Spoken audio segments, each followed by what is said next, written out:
Good morning. Morning sir. Morning sir. बताओ कहाँ तक हुआ?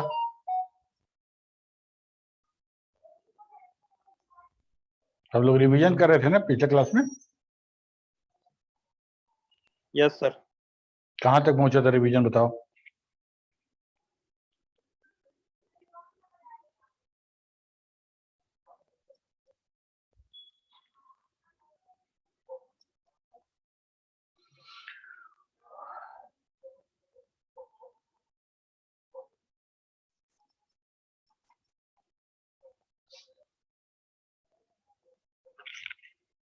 सर समीप का करवा रहे थे वो। समिफ हो गया था, ठीक है। और समिफ के बाद हम लोग देखेंगे इफ का, दैट इज द इफ, ठीक है। समिफ हो गया। और ठीक उसी तरह से हम लोग का सम इफ्स था जिसमें हमको एक से ज्यादा कंडीशन हम यूज करते थे, ठीक है। सम इफ और सम इफ्स अंतर सिर्फ इतना है कि सम इफ में चूंकि वन इफ है इसलिए वहां पे एक कंडीशन, और सम इफ्स है इस लगा हुआ है मल्टीपल कंडीशन, ठीक है।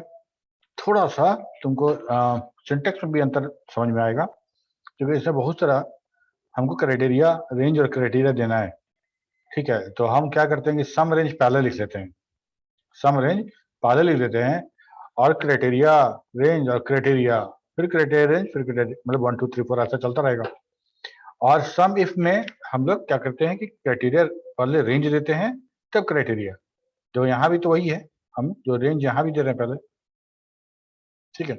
और यहाँ पे सम रेंज दे रहे हैं, तो सम रेंज जो है इस सम रेंज को हम लोग दे रहे हैं यहाँ पे पहले, ठीक है। सम रेंज इतना ही अंतर है। मैक्स और मैक्स ए, मैक्स फाइंड आउट करेगा सिर्फ नंबर्स का, नंबर्स और डेट का। मैक्स ए जैसे काउंट ए था बिल्कुल वैसे ही ये भी, ये हमारा टेक्स्ट का, टेक्स्ट को और लॉजिकल वैल्यू दोनों को कंसीडर करेगा, ठीक है। अगर समझो कि अगर लॉजिकल वैल्यू है तो लॉजिकल वैल्यू हमारा ट्रू और फॉल्स होगा। ट्रू और फॉल्स को हमेशा हम लोग 0 और 1 के रूप में उसको नोटिस करते हैं, मतलब उसको जो दिखाते हैं वो 0 एंड 1। तो फॉल्स होगा तो उसका वैल्यू 0 होगा न्यूमेरिक वैल्यू, और ट्रू का न्यूमेरिक वैल्यू 1 होगा, ओके। जब हम मैक्स फाइंड आउट करेंगे या मीन फाइंड आउट करेंगे तब हमारा ट्रू और फॉल्स जो लॉजिकल डेटा है वो 0 और 1 के रूप में वहां पे वो इंक्लूड होगा, मतलब उस पे जो उसको 0 और 1 समझ के मीन और मैक्स निकाला जाएगा। और जो कोई टेक्स्ट है, हेलो लिखा हुआ है, ए लिखा हुआ है, बी लिखा है, ऐसा कुछ भी लिखा हुआ है तो उसको 0 मान के निकाला जाएगा, ठीक है।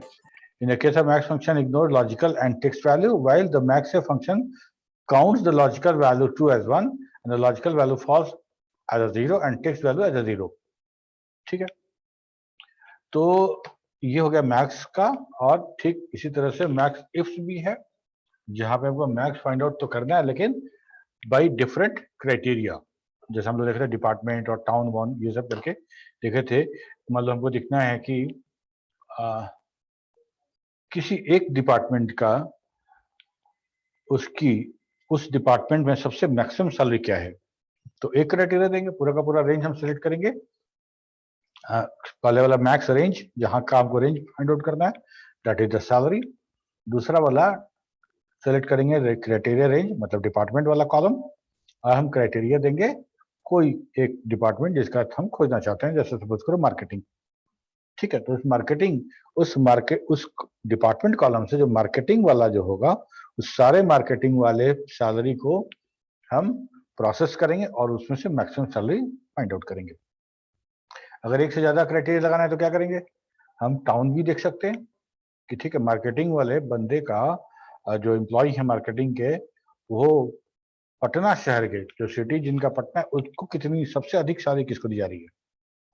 ठीक है, ऐसा ही कंडीशन और लगा सकते हो, जितना चाहे उतना हम लगा सकते हैं। तो पता है कि 2000। हाँ, लेकिन एक बात और, ये मैक्स इफ्स जो फंक्शन है ये 2007 मेरे सिस्टम में नहीं है, इसको हम करके दिखा नहीं सकते हैं। ये सिस्टम जो है हमारा 2019 वर्जन से स्टार्ट हुआ है। ठीक है, ठीक उसी तरह से मिन है और मिन ए फंक्शन भी है। ठीक है, मिन ए और मिन फंक्शन सिर्फ न्यूमेरिक और डेट वैल्यू का में से मिनिमम निकालेगा, और मिन ए उसमें लॉजिकल वैल्यू को और टेक्स्ट वैल्यू को भी कंसीडर करेगा। That's all. ठीक है, क्लियर है सबको? दीपक, राहुल, यश राज। Yes sir. इसके बाद कंडीशनल इफ। कंडीशनल फंक्शन में जो सबसे पहले जो इफ है, इसको समझो। कंडीशनल फंक्शन तो वैसे हमारा वो भी था, सम इफ जो था, सम इफ था, दैट इज आल्सो कंडीशनल। लेकिन यहाँ पे हम लोग डिसीजन मेकिंग का काम करेंगे। हम लोग यहाँ पे डिसीजन मेकिंग का काम करेंगे, जैसे हम लोग किसी भी प्रोग्रामिंग में इफ का काम करते हैं, तो वहां पे क्या होता है, इफ के साथ कंडीशन होता है, और कंडीशन ट्रू होने पे इफ का ब्लॉक हम एग्जीक्यूट कराते हैं, और कंडीशन फॉल्स होने पे एल्स का ब्लॉक एग्जीक्यूट कराते हैं। ठीक है, यहाँ पे ये तीनों, इफ का कंडीशन, इफ का बॉडी और एल्स का बॉडी, ठीक है, ये तीनों एक लाइन में लिखना है। मतलब कहने का कि हमको कंडीशन ट्रू होने पे एक स्टेटमेंट रन करा सकते हैं, और कंडीशन फॉल्स होने पे भी एक स्टेटमेंट रन करा सकते हैं। वो कर्ली ब्रेसेस से 8-10 को स्टेटमेंट को लिख के हम इफ ब्लॉक जो बनाते हैं प्रोग्रामिंग में, C++, जावा, वो ऐसा यहाँ पे नहीं करेंगे। तो यहाँ पे कैसे करेंगे, तो इफ का सिंटेक्स समझते हैं। इफ लॉजिकल टेस्ट, यहाँ पे टेस्ट करेंगे वो, जैसे इफ में जो तुम टेस्ट करते हो वैसा, है ना, एक somebody less than equal to or equal to equality check, greater than equal to check, less than equal to check. ठीक है, इस तरह का हम चेक यहाँ पे करेंगे। अगर ये चेक सही होता है तो ये ट्रू रिटर्न करेगा, और जब ट्रू रिटर्न करेगा तो एक्सेल पहला वाला जो होगा, ठीक इसके बाद वाला, इसको एग्जीक्यूट करा लेगा। ठीक है, ये वाला रन हो जाएगा, और अगर ये कंडीशन फॉल्स होगा तो ये वाला रन हो जाएगा। ठीक है, समझ में आ रहा है सबको? समझ में आया? Yes sir. तो हम लोग जो बहुत पहले जो हम लोग कराए थे फिजिक्स जैसे मैथ, टोटल और परसेंटेज निकाले थे, बोले थे ग्रेडिंग करना है, तो ग्रेडिंग के लिए यही बताए थे कि हम बाद में, हम उस समय यही बोले थे हम लोग कि बाद में बताएंगे ग्रेडिंग कैसे निकलेगा। तो ग्रेडिंग के लिए हमको यही काम करना है। पहला बात तो ये समझ में आ गया, कंडीशन ट्रू होगा तो ये, कंडीशन फॉल्स होगा तो ये। अगर मान लो कंडीशन ट्रू हो गया और अब एक तीसरे कंडीशन के साथ हमको मैच करना है, और या तो कंडीशन फॉल्स हो गया तब एक चौथे कंडीशन के साथ फॉल्स करना है, उसको कंपेयर करना है, तब क्या करें, तो हम नेस्टेड इफ यूज कर सकते हैं। यहाँ पे कैसे, पहला वाला इफ है, ठीक है, आउटर साइड इफ है, यहाँ पे लॉजिकल टेस्ट होगा, ये ट्रू या फॉल्स रिटर्न करेगा। ट्रू या फॉल्स होने के बाद इस कॉमा के बाद वाला स्टेटमेंट रन करेगा। इस कॉमा के बाद अगर हम यही इफ स्टेटमेंट लिख दें, if logical test value true और फॉल्स इफ ट्रू, तो जैसे ये ट्रू होगा तो हमारा ये स्टेटमेंट रन करेगा। और यहाँ पे हम इफ का स्टेटमेंट रख दिए हैं, वहां एक और लॉजिकल टेस्ट करा रहे हैं, उसके ट्रू होने पे वो काम हो रहा है, उसके फॉल्स होने पे ये काम हो रहा है। ठीक, यही काम हम यहाँ पे भी कर सकते हैं। नेस्टेड हम इफ बॉडी में भी कर सकते हैं और इल्स बॉडी में भी कर सकते हैं, कोई फर्क नहीं पड़ता है।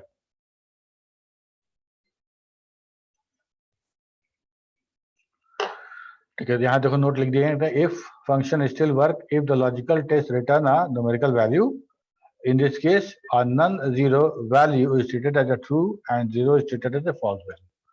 ठीक है, तो मान लो हम भी कर रहे थे ना कि हम इक्वालिटी चेक करेंगे, greater and less than check करेंगे, एक्सेट्रा एक्सेट्रा, तो इसमें ट्रू और फॉल्स बोले मिलेगा। मान लो वैसा कुछ हम वहां पे एक एक्सप्रेशन लिखते हैं और उस एक्सप्रेशन को सॉल्व करने के बाद, जैसे सपोज करो कि हम लिख देते हैं 5 - 4, कहाँ पे लॉजिकल टेस्ट वाले की जगह पे 5 - 4, 5 - 4 1 होगा, 1 होगा तो 0 और 1, 0 होगा तो फॉल्स, 1 होगा तो ट्रू, पता है। तो हम वहां पे मैथमेटिकल एक्सप्रेशन भी यूज कर सकते हैं, जिसके आधार पे हम डिसाइड करेंगे कि ट्रू वाला रन करेगा या फॉल्स वाला रन करेगा। ठीक है, जब कंडीशन की बात होगी तो कंडीशन हो सकता है, कई बार ऐसा होता है कि हमको ये वाला जो स्टेटमेंट इफ ट्रू वाला जो जगह है, वहां पे उसके पहले लॉजिकल टेस्ट में एक से ज्यादा टेस्ट हमको करना पड़े, एक से ज्यादा टेस्ट करना पड़े।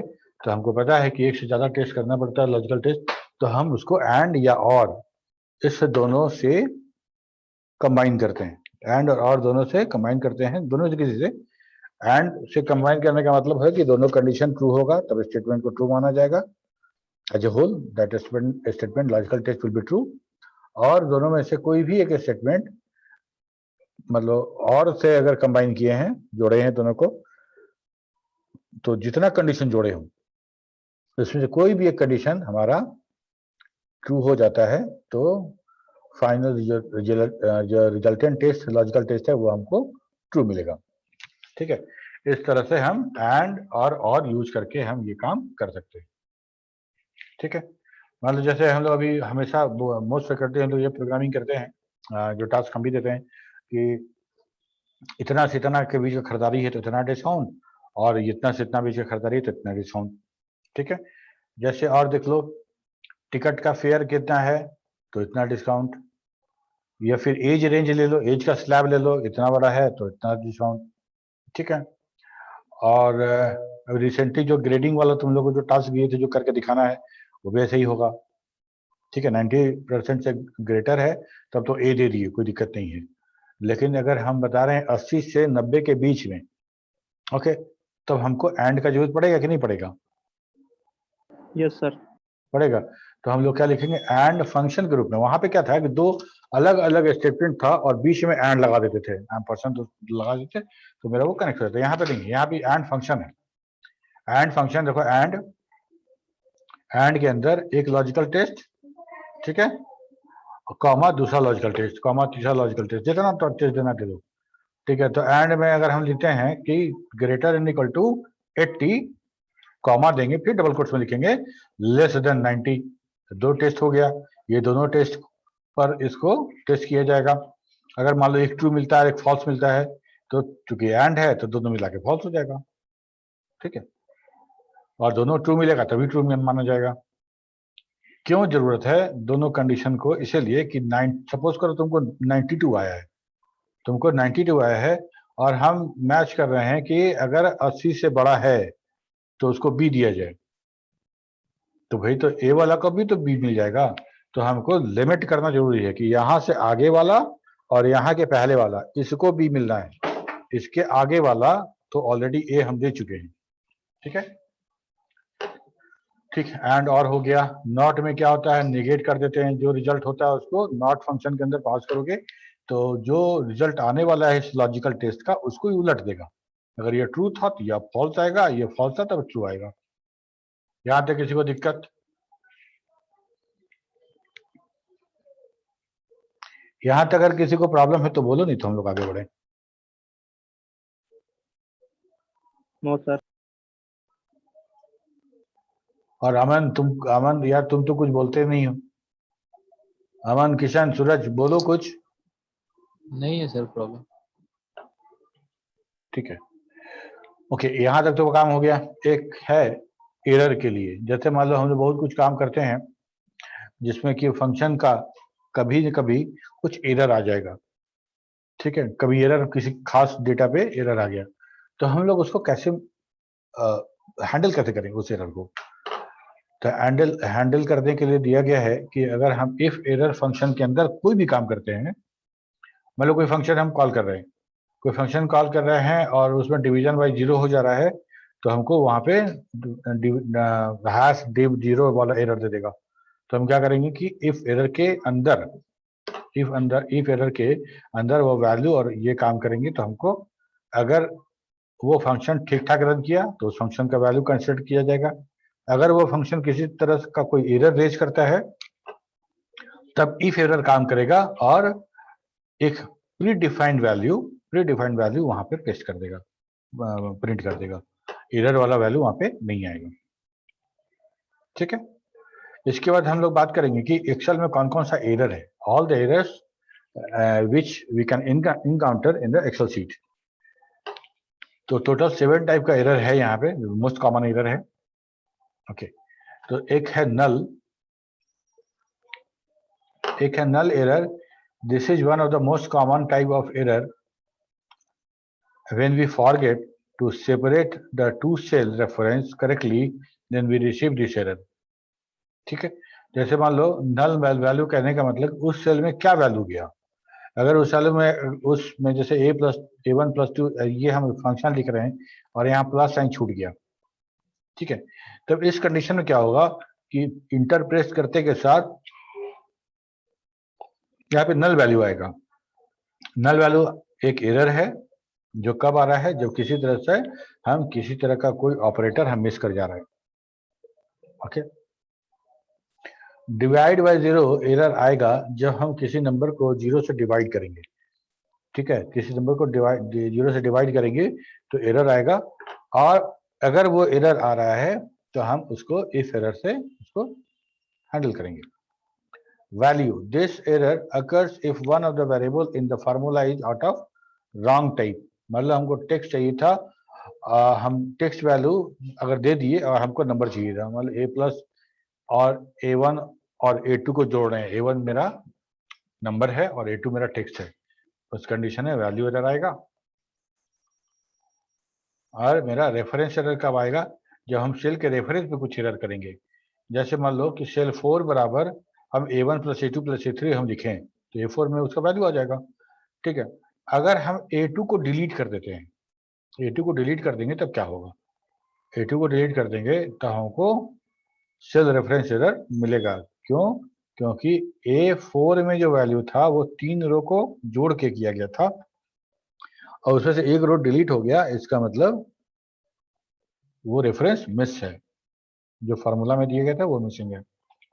ठीक है, नेम मतलब नाम में एरर है। अगर तुम किसी तरह का कोई फंक्शन कॉल कर रहे हो तो उसमें वो फंक्शन का नाम अगर गलती है तो हमको नेम एरर देगा, और नम एरर तब देगा जब हम किसी पैरामीटर में जो किसी फंक्शन में जो पैरामीटर सप्लाई कर रहे हैं उसमें अगर किसी तरह का इनवैलिड हमको मिलता है नंबर तब। ठीक है, और नॉट एप्लीकेबल एनी जो है, this indicates that a value is not available to the formula. अभी हम लोग जब देखेंगे पाइवट टेबल और इसमें, तो उसमें एने वाला देखेंगे हम लोग। और सबसे आसान एरर तो नहीं कहेंगे इसको, लेकिन फिर भी ऐसा आएगा जब तुम्हारे किसी सेल में बहुत बड़ा वैल्यू होगा, सेल के विड्थ से ज्यादा बड़ा, सेल के विड्थ से बहुत ज्यादा बड़ा वैल्यू होगा, तो ये वहां पे हैश का साइन वहां पे दिखेगा। इससे हमको समझ में आएगा कि हमको सेल के वैल्यू को बड़ा करना है, तब ये डेटा दिखेगा। ठीक है, ओके।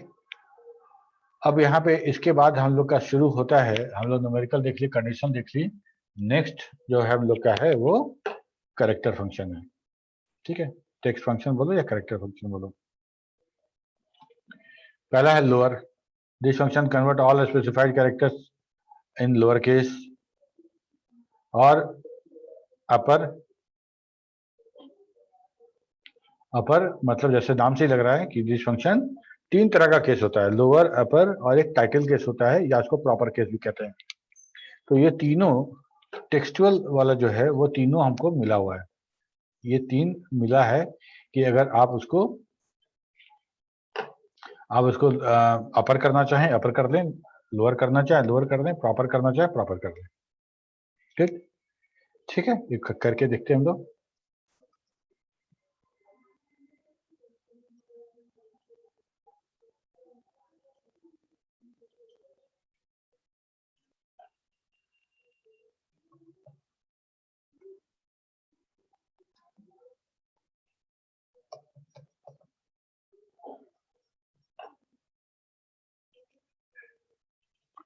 यहां लिख देते हैं इसको अपर, ठीक है। यहाँ लिखो लोअर। अच्छा, लोअर में लोअर देंगे तो कोई फर्क नहीं पड़ेगा, तो हम यहाँ पे हेलो इंडिया ये दे दे रहे हैं, तो ये लोअर हो गया। यहाँ पे प्रॉपर कर लेते हैं हम लोग। प्रॉपर क्या है, कौन बताएगा? सर पहला वो हमें वर्ड का जो फर्स्ट वर्ड होगा ना लेटर उसको कैपिटल कर देना। बिल्कुल, टाइटल केस जिसको बोलते हैं, ठीक है। तो प्रॉपर केस में ये हो गया, अपर केस की तो ये हो गया, लोअर केस में ये हो गया, और प्रॉपर केस में एच बड़ा हो गया और आई बड़ा हो गया। जितना वर्ड होगा सारे वर्ड का पहला लेटर कैपिटल हो जाएगा। एक और केस होता है सेंटेंस केस, वो यहाँ नहीं है क्योंकि यहाँ पे हमारा ये कोई वर्ड प्रोसेसर तो है नहीं कि हमको पैराग्राफ और सेंटेंस मिलेगा, ठीक है। तो सेंटेंस केस में होता है कि सेंटेंस का पहला लेटर वो कैपिटल हो जाता है, ठीक है। अच्छा, ये तो हो गया मेरा। ये कैरेक्टर, ये कैर फंक्शन जो है, ये कैर फंक्शन हमको एस्की नंबर अगर हम दें इसको, तो उस एस्की नंबर के करस्पॉन्डिंग जो नंबर होगा उसको प्रिंट करेगा, ठीक है।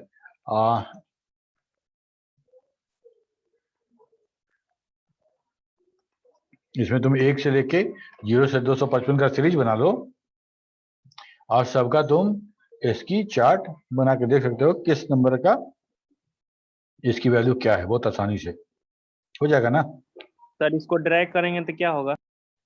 इसको इसको कैसे ड्रैग करोगे? इसमें तो जैसे मान लो 65 है, इसको ड्रैग करने से कोई फायदा है बताओ? रेफरेंस में ये सीधे का सीधा वही होगा, कोई फिल तो करेगा नहीं, ठीक है। लेकिन अगर मान लो हम यहाँ पे लिख देते हैं 0 और यहाँ लिखते हैं 1, ठीक है, और इसको हम लोग अगर इसका सीरीज क्रिएट करते हैं, कितना नहीं, गलत ज्यादा हो गया, 0 से 255 तक ही होता है, 255 के नीचे वाला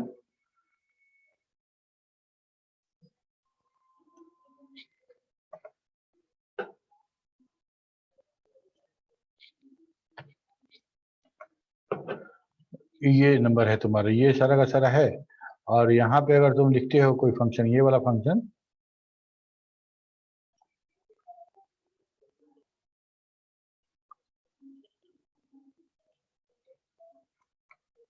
यहाँ पे हम दे रहे हैं रेफरेंस, ठीक है। इसको तुम ड्रैग करोगे तो होगा। वैल्यू इधर यहाँ पे इसीलिए आ रहा है कि 0 का होगा नहीं, ठीक है। तो एक काम ये कर सकते हैं हम लोग कि इसको इफ एरर के अंदर पास कर दो, इफ एरर, ठीक है। इफ एरर के अंदर ये पास कर दो और यहाँ पे लिख दो वैल्यू, ये वैल्यू और वैल्यू इफ एरर, यहाँ पे लिखना है कुछ नहीं, खाली, ठीक है। तो यहाँ पे ऐसा क्या होगा कि मेरा किसी वैल्यू के लिए अगर कुछ होगा तो वहां पे हमको वो एरर सबसाइड कर जाएगा, ठीक है। बहुत आसान है, ठीक है। कैरेक्टर के जस्ट अपोजिट एक को मेरा जो फंक्शन है वो है कोड, ठीक उसका उल्टा है, जहाँ पे हम टेक्स्ट देते हैं और उसका नंबर हमको मिलता है। वहां पे नंबर दे रहे थे, नंबर मतलब इसकी कोड, और हमको नंबर मिल रहा था, और यहाँ पे हम क्या दे रहे हैं, यहाँ पे हम टेक्स्ट लिख रहे हैं और हमको नंबर मिलेगा, ठीक है। अच्छा मान लो हम एक वर्ड लिखते हैं, पूरा हेलो लिख देते हैं, है ना। अगर हेलो पूरा लिख दो तब इसकी वैल्यू किसका देगा? एच का भी देगा, ई का भी देगा, दोनों एल का देगा, सबका देगा क्या? No sir, H only first letter का। फिर सिर्फ एच का देगा। गुड। कनकटनेट, देखो कनकटनेट फंक्शन है जो हम लोग दो कैरेक्टर को इसको हम जॉइन करने के एम्परसेंड लिए। साइन से भी कनकटनेट कर सकते हैं। हम लोग बहुत हम देखे हुए हर जगह, ठीक है। तो हम कनकटनेट कर सकते हैं उसको, और यहाँ पे उसके लिए कनकटनेट हमको फंक्शन नहीं मिला है। यहाँ पे कंकर्नेट फंक्शन नहीं मिला है। कंकर्नेट टेक्स्ट 1 टेक्स्ट 2, मतलब अगर मान लो इस तरह का है कि टाइटल दिया गया है surname, first name, second name, हमको तीनों मिला के एक नाम बनाना है, तो क्या करेंगे? एम्परसेंड साइन यूज करके तीनों को हम कंकर्नेट कर देंगे, या कंकर्नेट फंक्शन को कॉल कर लेंगे, और first name, surname, first name and second name ऐसा कॉमा कॉमा दे कर देंगे, तो मेरा सारा का सारा कंकर्नेट हो जाएगा। कंकर्नेट का मतलब अगर किसी को नहीं पता है तो बताते हैं। कंकर्नेट कहने का मतलब कि अलग अलग वर्ड है उसको जोड़ देना, उसको जोड़ देना, जोड़ के एक वर्ड बनाना कंप्लीट, ठीक है। और ये कंकर्नेट फंक्शन जो है कनकेट हो गया है, कॉनकैट हो गया है 2013 वर्जन में। काम सेम है, सिंटेक्स सेम है, बस इस फंक्शन का नाम बदल गया है, ठीक है। लेफ्ट वाला जो था लेफ्ट फंक्शन है कि अगर हमको कोई टेक्स्ट किसी नंबर से फाइंड आउट करना है वो कितने नंबर पे है, तो हमको ये काम हमको कर सकते हैं हम लोग। Left function return a specified number of characters, specified number of character from the left of the supplied text string, ठीक है। तो हम जैसे मान लो कोई टेस्ट लेते हैं और नंबर ऑफ कैरेक्टर, जैसे नम कैरेक्टर क्या है, optional argument that specify the number of characters to be return. जैसे देखो यहाँ पे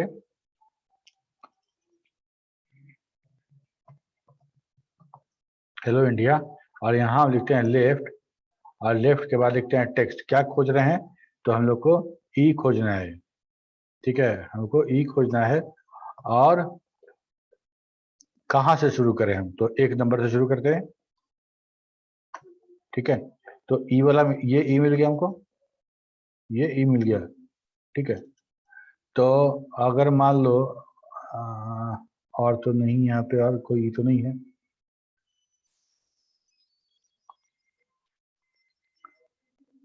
हेलो इंडिया,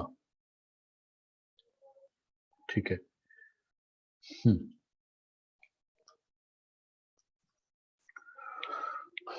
तो यहाँ पे हो गया कि अगर, हाँ, अगर नंबर ऑफ ओमिटेड अगर फाइंड आउट अगर हम ओमिट कर देते, क्योंकि ये हमारा ऑप्शनल है, तो हमको क्या होगा कि डिफॉल्ट वैल्यू 1 लेगा, अदरवाइज हम 1 नंबर से 2 नंबर से 3 नंबर जहां से चाहे वहां शुरू करा सकते हैं, ठीक है।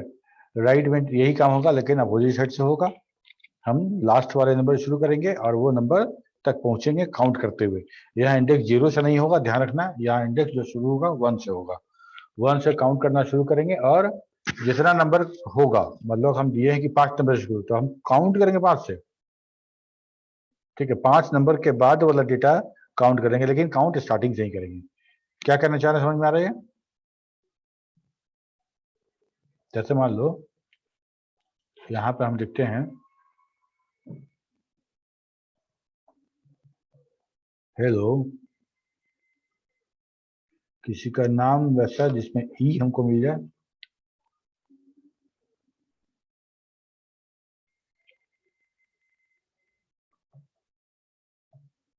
ठीक है। ये एक नाम है, और इसमें मान लो हम लिखते हैं लेफ्ट, पहले लिखते करके देखते हैं लेफ्ट, और टेक्स्ट हो गया दिस वन, नहीं सॉरी, टेक्स्ट हो गया ई, और हम 1 नंबर से खोजना शुरू करते हैं, ठीक है। तो ये वाला ई मिला। अगर मान लो हम 1 2 3 4 5 से खोजना शुरू करते हैं, तो ये वाला ई मिलेगा। ये कैसे बता रहे हैं, रुक जाओ, ठीक है। तो ये वाला जो था लेफ्ट में, the left function return a specified number of character from the left of the supply text, number of characters निकालेगा। और दूसरा वाला जो है optional argument that specifies the number of characters to be return from the left of the supplied omitted argument takes one of the default value. वो कहाँ से count करेगा, मतलब कि दूसरा वाला ई हमको काउंट करना है, तो हम अगर 1 देंगे तो पहला वाला ही यू काउंट होगा, दूसरा वाला नहीं होगा। दूसरा वाला के बाद उस ई के बाद का नंबर देना पड़ेगा, तभी दूसरा वाला ई मेरा काउंट होगा। ठीक है, ओके। जस्ट जैसा लेफ्ट है वैसा राइट भी है, लेकिन मान लो मिड से अगर निकालना है तो हमको क्या करना पड़ेगा, हमको मिड से निकालने के लिए हमको टेक्स्ट जो दिखा खोजना है वो भी देना पड़ेगा, और स्टार्ट कहाँ से करना है, एंड कहाँ से करना है, स्टार्ट कहाँ से करना है और कितना नंबर ऑफ कैरेक्टर करना है वो भी बताना पड़ेगा हमको। ठीक है, अच्छा एक देखो यहाँ पे हम लोग एक काम करते हैं, यहाँ से ये वाला जो बात कर रहे थे ना, ये वाला था, और यहाँ से मान लो हम लेकिन ई ए है ना, अच्छा ठीक है।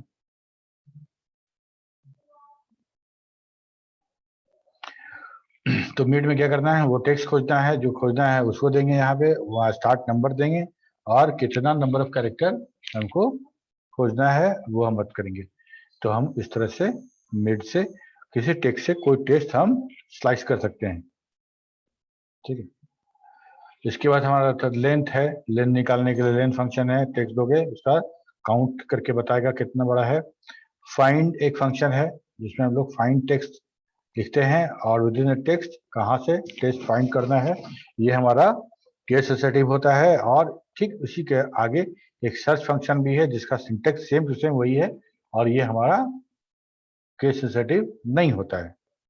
ठीक है, यहाँ पे क्या करना है, अभी जो जैसे देखे थे फाइंड वाला, तो फाइंड टेक्स्ट करेंगे, देखो यहाँ पे कहाँ गया, हाँ यहाँ पे मान लो कि इसको डिलीट करते हैं, यहाँ लिखते हैं फाइंड, और फाइंड टेक्स्ट, क्या टेक्स्ट फाइंड करना है, तो ई फाइंड करना है, और किस टेक्स्ट में से फाइंड करना है, तो इसमें से फाइंड करना है। ठीक है, स्टार्ट नंबर क्या रहेगा, तो हम शुरू करते हैं 1 से, 1 से शुरू करते हैं तो हमको मिलता है 2 नंबर पे ई। ठीक है, कितना बार भी करोगे ये वाला ई नहीं आएगा, तो हम क्या करते हैं कि 2 नंबर पे ई है, तीसरे नंबर से शुरू करते हैं, तीसरे नंबर शुरू करते हैं तब सेकंड नंबर वाला ई हम फाइंड कर सकते हैं। ठीक है, सर्च में कुछ नहीं करना है, सर्च में हम अगर सर्च होता है, ये अगर मान लो कि हम यहाँ पे कैपिटल ई लिख देते हैं, ठीक है, तो क्या होगा, नहीं मिलेगा क्योंकि कैपिटल यहाँ पे नहीं है। तो हम कैपिटल ई फाइंड करने के लिए हमको दूसरा फंक्शन मिला है सर्च। सर्च फंक्शन में हम कैपिटल ई लिख के स्मॉल ई फाइंड कर सकते हैं, बस इतना ही अंतर है। ठीक है, एग्जैक्ट मतलब इक्वालिटी चेक करना जो होता है, दोनों बराबर है कि नहीं, एग्जैक्ट है कि नहीं, बराबर से जो करते थे, और यहाँ भी हम लोग कर सकते हैं बराबर से, टेक्स्ट 1 बराबर टेक्स्ट 2 ट्रू या फॉल्स बताएगा। तो एग्जैक्ट भी वही काम करता है। एग्जैक्ट में हम 2 पैरामीटर देंगे, और दोनों पैरामीटर एग्जैक्टली सेम है कि नहीं है, अगर सेम है तो ये ट्रू रिटर्न करेगा, और दोनों सेम नहीं है तो फॉल्स रिटर्न करेगा। ये हम यूज कर सकते हैं किसी भी जो कंडीशनल वाला में जो जहाँ टेस्ट करना है वहाँ पे। ठीक है, लेकिन हाँ, ये इक्वालिटी सिर्फ टेक्स्ट के लिए यूज करेंगे हम लोग, और नंबर के लिए तुमको पता है, नंबर और डेट के लिए तुमको पता है कि इक्वालिटी से मेरा काम हो जाता है इक्वल साइन से, और इसके लिए हमको सप्लाई टेक्स्ट स्ट्रिंग को अगर चेक करना है तो कैसे करेंगे। ठीक है, तो इसके लिए ये फंक्शन है। ठीक, यहाँ तक सबको क्लियर है? यस और नो? Yes sir. ठीक है, अगले क्लास में हम देखेंगे कि जितने फंक्शंस हैं उसको कितने तरीके से यूज कर सकते हैं, उसको देखेंगे हम लोग। उसके बाद हम लोग और जो एक्सेल का जो एडवांस वाला पार्ट जो है, एडवांस वाला भी शुरू हो चुका है, उसमें और हम लोग आगे देखेंगे। ठीक है, चलो फिर मिलते हैं अगले क्लास में। Okay sir, thank you sir. तुम लोग अच्छा एक चीज बताओ कि अभी